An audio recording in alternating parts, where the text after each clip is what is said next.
numerosas visitas a los Estados Unidos, Collera fue recibido por representantes del gobierno norteamericano, quienes manifestaron abiertamente su interés en el derrotero político de la isla.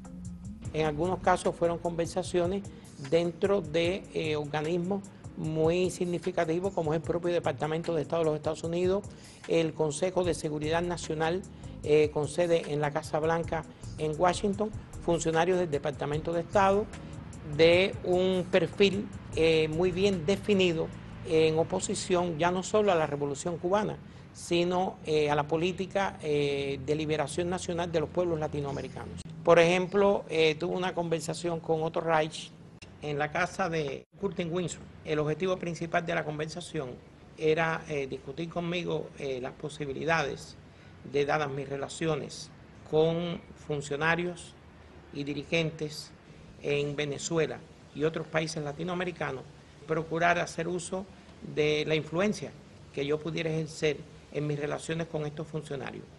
Se mostró muy preocupado y así lo hizo saber por lo que él llamó el eje de relación política entre Venezuela y Cuba. Me llamó la atención y no se puede dejar de destacar que Otto Reich me hace referencia a otra persona en Cuba y me dice que esa persona, cuyo nombre es Gustavo Pardo, le había hecho saber que dado un cambio y llegado a esa etapa, conocida por ellos como etapa post-Castro, lo que se requería en Cuba sería una intervención militar de los Estados Unidos. Pero esta pretensión no es novedosa. Ya en 1962, el máximo representante de la Junta de Jefes del Estado Mayor del Ejército norteamericano, el general Lenitzer, propuso un plan de 9 tareas para justificar una invasión a Cuba. Entre las medidas que enunciaba este documento desclasificado recientemente, sobresalían 2, la destrucción de un barco como el Maine y el derribo de un avión de estudiantes. En la propia casa de Curtin Windsor, y en un día diferente al de la conversación con Otto Reich, me encontré con Frank Calzón. Frank Calzón nació en Cuba en 1947. Emigró a los Estados Unidos en 1960, donde se graduó como licenciado en Ciencias Políticas. Reclutado por la CIA, se vinculó en Miami con organizaciones terroristas como Alfa 66 y Abdala. Fue secretario ejecutivo de la Fundación Nacional Cubano-Americana, desde la cual promovió legislaciones contra Cuba en el Congreso norteamericano, incluyendo la creación de la emisora Radio Martí. Entre 1995 y 1997, Calzón dirigió el programa Cuba de Freedom House y creó el Centro para una Cuba Libre, encaminado a promover la subversión interna en la isla. La conversación con él fue totalmente diferente. Me llamó de entrada la atención que este señor destilaba bilis contra la Revolución Cubana.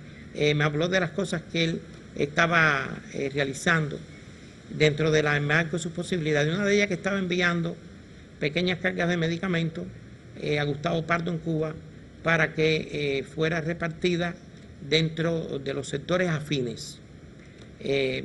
Los sectores afines para él son los sectores que también destilan bilis, el sector afines, y que en algunos casos procuraba hacer llegar también a algunos equipos electrónicos, sobre todo radios, que tenían una alta capacidad, sensibilidad para captar la onda corta. Rogelio Pardón me fue presentado por Curtin Windsor como un general de 3 estrellas, quien se ocupaba en el Departamento de Defensa de la política para América Latina. Él decía que naturalmente hay un plan en el Departamento de Defensa para Cuba en la etapa post-Castro. Hay una fundación con sede en Washington, que es la Atlas Economic Research Foundation, que según me explicó el propio Mark Westenheim, con quien asistí a un panel organizado por esta Fundación Atlas Economic, es uno de los tanques de pensamiento del Departamento de Estado de los Estados Unidos. Lo que se trató específicamente era sobre la capacidad de estadista, sobre la capacidad de gobernante y el liderazgo que podría ejercer en Cuba el compañero Raúl. puesto que ya se había producido la sustitución motivada por la enfermedad del comandante jefe. Cuba mantiene proyectos de cooperación con numerosas organizaciones no gubernamentales que muestran su apoyo al desarrollo económico y social de la nación bajo el principio de la no injerencia.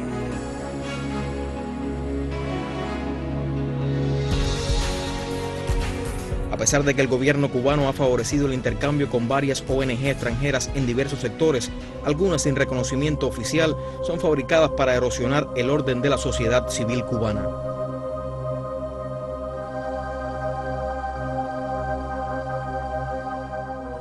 Fue llevado a un lugar propiedad de un funcionario de alto nivel de esta asociación llamado Manuel Alzugaray, donde me mostraron toda una serie de diapositivas relacionados con el llamado Plan Bush. Se me habló de localizar, de identificar personas en las cuales pudiera yo confiar suficientemente, especialistas en informática, con vista a propiciar un desorden en el sistema de computación del aeropuerto de Miami o en el de Atlanta, con bastante tránsito aéreo. Sería un verdadero desastre la interrupción del sistema automatizado de computación y proviniendo de Cuba. La responsabilidad de este desastre sería una magnífica justificación para una acción de respuesta contra nuestro país. A través de la visita al país de algunos de sus representantes y a espaldas de las autoridades cubanas, estas ONG tienen la misión de realizar evaluaciones de la situación política cubana, además de instruir, organizar y abastecer la contrarrevolución. La primera visita la realizó Jan Herd. ¿Quién es este señor? Este señor, según él mismo se me presentó, era un veterano funcionario de la USAID. Incluso me dijo estar ya jubilado, pero que había sido contratado por la Fundación Panamericana para el Desarrollo para hacer este trabajo específico y le recomendaron que se apoyara precisamente en mí durante su estadía en Cuba. Por lo cual establecimos una relación, llamémosla de trabajo, muy directa. Jan Herd, ciudadano norteamericano, directivo de la Fundación Panamericana para el Desarrollo en Colombia. Ingresó en la USAID en mayo de 1983, donde ocupó diversos cargos. Entró al país en junio y octubre de 2008 con visa de turismo procedente de México. En estas visitas contactó y abasteció a elementos contrarrevolucionarios radicados en el país, así como realizó acciones de búsqueda de información sobre nuestra actualidad política y social. La misión que le dio la Fundación Panamericana para el Desarrollo: identificar los sectores cubanos a través de los cuales se pudiese instrumentar las acciones necesarias para la etapa post-Castro. Que voy a trabajar todo lo que pueda, incluso voy a asistir a sociedades culturales. Por eso es bueno tener un poquito de dinero para tener atención, porque voy a ir aquí a sociedades culturales y voy a tratar de moverme también en el mundo de informática. Entonces visitó sitios, visitó personas, algunas de ellas vinculadas a organizaciones no gubernamentales y otras muy vinculadas a los sectores de la disidencia, de la oposición, sectores contrarrevolucionarios cubanos. En una segunda visita, que vino acompañado de un colombiano llamado Héctor Cortés. Héctor Cortés Castellanos, ciudadano colombiano, exoficial de las Fuerzas Armadas de Colombia, experto en logísticas, comunicaciones, informática y seguridad. Trabaja para la Fundación Panamericana para el Desarrollo en Colombia. Entró al país con visa de turismo en octubre de 2008, procedente de México, junto al emisario Jan Herd.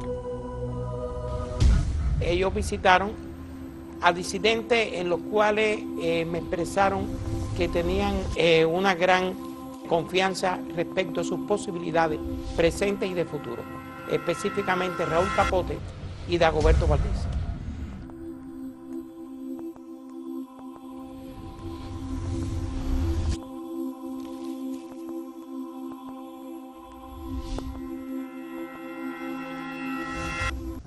Recuerdo que en una ocasión en que pasamos por frente a la Plaza de la Revolución, ellos me preguntaban sobre la posibilidad de conocer el número de efectivos con que cuenta las Fuerzas Armadas Revolucionarias y el Ministerio del Interior.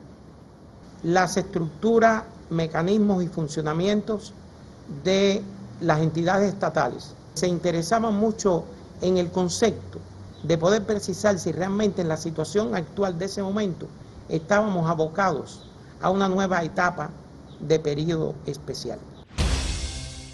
Las visitas de Mary Curtin eran frecuentes, pero no siempre unidos y no siempre utilizando el mismo estilo. En el caso de Mark, parece que obedecía reglas de la clandestinidad. Siempre nos comunicaba su presencia después de encontrarse en el país, nos citaba para determinados lugares y nos trasladábamos, por ejemplo, al Hotel Nacional.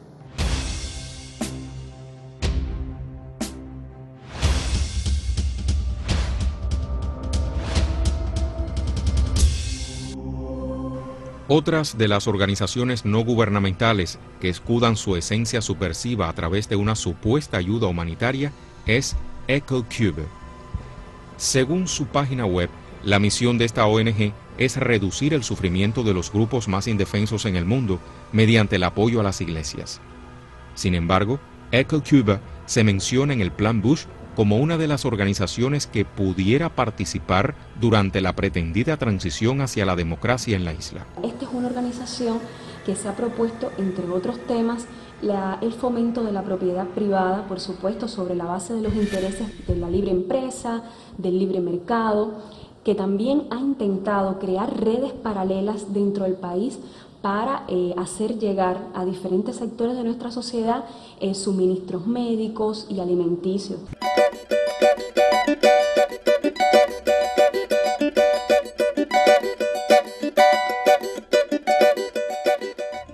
Nos vamos a ir rápidamente a un corte. Estamos entrando en los últimos minutos de este capítulo de Razones de Cuba, acá por TVC, por nuestro Cartago, donde hemos rastreado este material exclusivo e inédito para la televisión pública en Argentina. Y digo bien televisión pública porque es en manos de los trabajadores que estas herramientas tienen que estar para poder modificar esta realidad. Qué mejor que aprenderlo de un país que hace 50 años está librando esta batalla desigual, con contramarchas, frente a un enemigo implacable. Fíjense que hoy, hasta con el tema de la salud, Estados Unidos ha intentado mellar a la revolución cubana. Un pequeño corte y seguimos acá por TVC.